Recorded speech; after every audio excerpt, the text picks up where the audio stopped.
장관님은 작년 12월 인사청문회 올 7월 법사위에서 제가 국회의원이 아니었다면 아들이 신금을 다시 받아서 군대 안 가도 된다는 취지의 말씀을 하셨습니다. 어제 페이스북에도 그런 입장을 말씀하셨습니다. 지금도 변화가 없으십니까?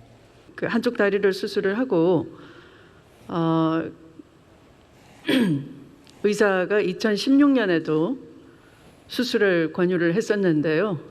아이가 그때 신금을 다시 받았더라면 양쪽 다리가 다 수술로 아프니까 아마도 현역 입영을 안 해도 되지 않았나라는 그런 마음속에 제가 아픔은 계속 간직하고 있는 거죠.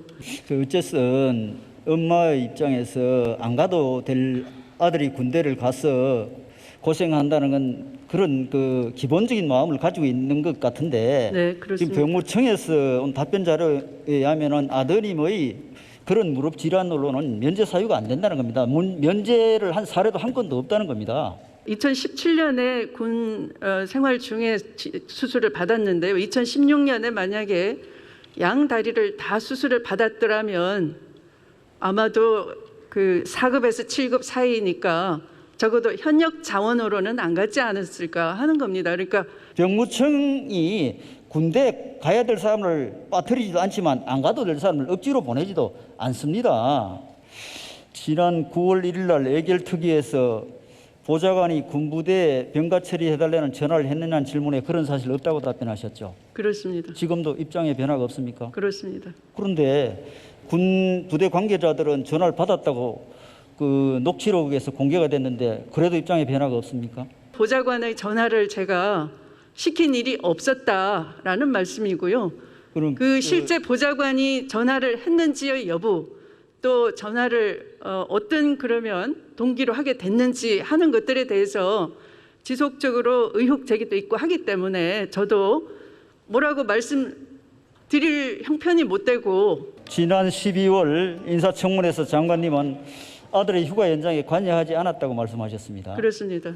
근데 병가 조치 면담 기록을 보면은 부모님이 국방부에 민원을 넣은 것으로 확인이 되고 있습니다.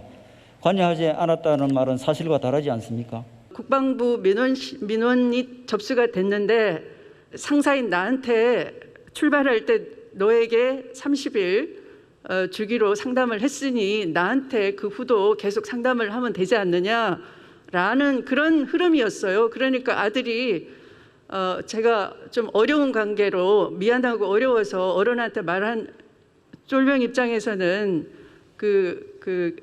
계급 있는 군한테는 좀 어려운 것 같습니다. 그러니까 그런 심정으로 아마도 전화가 갔다면 부모님께서 하셨겠지요라는 그런 흐름으로 저는 읽혔고요. 제가 국방부 민원실에 전화한 사실은 없습니다. 없습니까? 또 제가 그렇게 전화를 하지 않고 네. 국방부 민원실이 아닌 다른 곳에 그 보좌진을 시켜서 민원을 제기한 사실도 없습니까? 제가 보좌진을 시킨 사실이 없습니다. 없습니까? 네.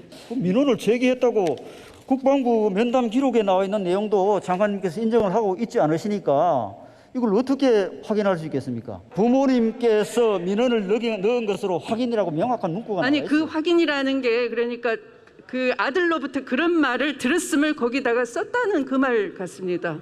지금 일반 가출사 병사들이 35일 가는데 장관님 아드님 58일 갔어요. 병가를 포함해서 그렇죠. 그렇죠. 예, 23일 연이어 휴가를 가고 기대하지 않고 전화로 휴가 연장하고 진단서 등 서류 없이 지휘관이 구두로 휴가 연장을 한 것이 민주당 대표, 집권 여당의 대표 아들 아니시면 가능하다고 생각하십니까 이거? 그것은 주장에 불과한 것이고요. 그런 것이 합리적이지 않지 않습니까? 근거를 주셔야 되지 않습니까? 그렇게 주장하시려면 그것은 검찰에 내시면 자료를 될 것 가지고 같아요. 이야기하는 거예요. 아니 상식적으로 23일간 특별한 분의 자녀가 아니면은 연달아 휴가 가는 게 쉬운 절차입니까? 휴가가 아니고 병가였지 않습니까? 병가를 포함해서 말씀드리는 겁니다. 100번을 양보해서 우리가 자식 귀하지 않는 부모 어디 있겠습니까? 그지요? 같은 상황에서 부대 기대 날 아마 대부분의 부모들은 애들이 아프다 해도 일단 데리고 부대로 가서 병가나 휴가 연장을 신청하지 전화 한 통으로 이렇게 해결이 가능하다고 생각하는 부모가 대한민국에 얼마나 되겠습니까? 지금 특임검사나 특수본 설치해서 이 사건 수사하도록 할 생각은 없으십니까? 그것은 요건에 맞아야 되는 것이겠죠. 의원님께서 제가 안 아픈 아들인데 진단서를 허위로 부정 발급 받았다든지 또는 군의 여러 가지 규정을 제가 고의적으로 일탈하거나 어겼다든지 말씀하신 청탁이 있었다든지 하는 것을 증명을 하셔서 정말 장관으로서는 법을 수호하는 장관이 법을 어겼으니까 용납이 안 된다 하는 정도 된다면 모를까. 그런 근거가 없이 그냥 주장만 그렇게 하시는데요. 증거가 있으면 의원님께서 검찰에 접수를 하시면 될 것 같습니다. 그래서 그 사건이 보통의 검찰로서는 맡기지 못하겠다 할 정도일 때는 모르겠습니다만 그 페이스북에서 원칙주의자로 살아왔다고 말씀하셨는데 원칙주의자라면 당당하게 특임검사를 도입해서 수사받는 것이 당당하지 않습니까?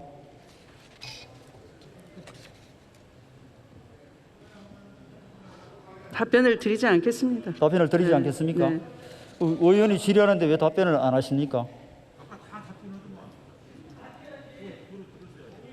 그래서 장관님 이런 것도 답변을 장관님이 하셔야 되는 게 오죽했으면 동료 의원들이 지금 장관님이 국회에 가서 답변하는 태도가 불편하다고 민주당 의원이 지적을 하겠어요. 잘못한 사람들이 고개 뻣뻣이 들고 떵떵거리며 살 수 없는 나라. 어렵지만 반칙하지 않고 바르게 살려고 노력하는 사람들이 가슴에 대못을 받는 일이 일어나지 않는 제대로 된 나라로 돌아갔으면 좋겠습니다. 감사합니다. 경청해 주셔서 감사합니다.